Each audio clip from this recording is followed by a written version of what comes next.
దుర్గేశ్వరుడు అక్కడెక్కడో అనుకోండు, మా తమ్ముడు ఏమో ఇక్కడ అనుకోను, నేనేమో ఇక్కడ అనుకున్నా.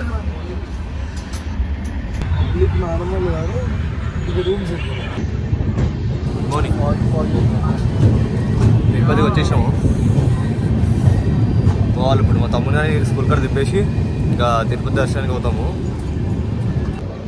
మొత్తానికి తిరుపతికి అయితే వచ్చేసాము అనమాట. ఇప్పుడు పోయి వీళ్ళు తిప్పారు.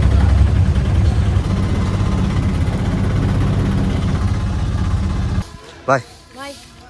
ఏమైందంటే ఇప్పుడు మా తమ్ముడు తిప్పేసాం. ఇంకా వస్తుంటే సడన్గా కాల్ వచ్చింది, ఒక న్యూస్ తెలిసింది. సో మనం ఒక్కడే తిరుపతి పోవాలన్నమాట. నేను పోవట్లేదు, తిరుపతి ఒక్కడే పోవాలి. తిరుమల కొండ ఇక్కడనే ఉంది కానీ పోలేకపోతున్నా, బ్యాడ్ లక్. యాక్చువల్లీ ఏమైందంటే మా నాన్నమ్మ చనిపోయింది. సో నేను ఒక్కనే రిటర్న్ అయిపోతున్నా. ఆ దుర్గేశ్వరుడు ఒక్కడే పోవాల్సింది దర్శనానికి. వాడైతే వెళ్ళిపోయాడు. మంచిగా వేసుకొని మంచిగా రిటర్న్ అవుతాడు అనేసి అనుకుంటున్నా. నేను ఇంకా మా ఊరికి పోవాలి. ఇంకా ఇక్కడ చాలు. లాగ్ అయితే ఇది చాలా చిన్నగా ఉంది. ఇంకా సిచ్యువేషన్ బాగాలేదు కాబట్టి ఇక్కడితో చాలు. ఇంకా బాయ్ బాయ్.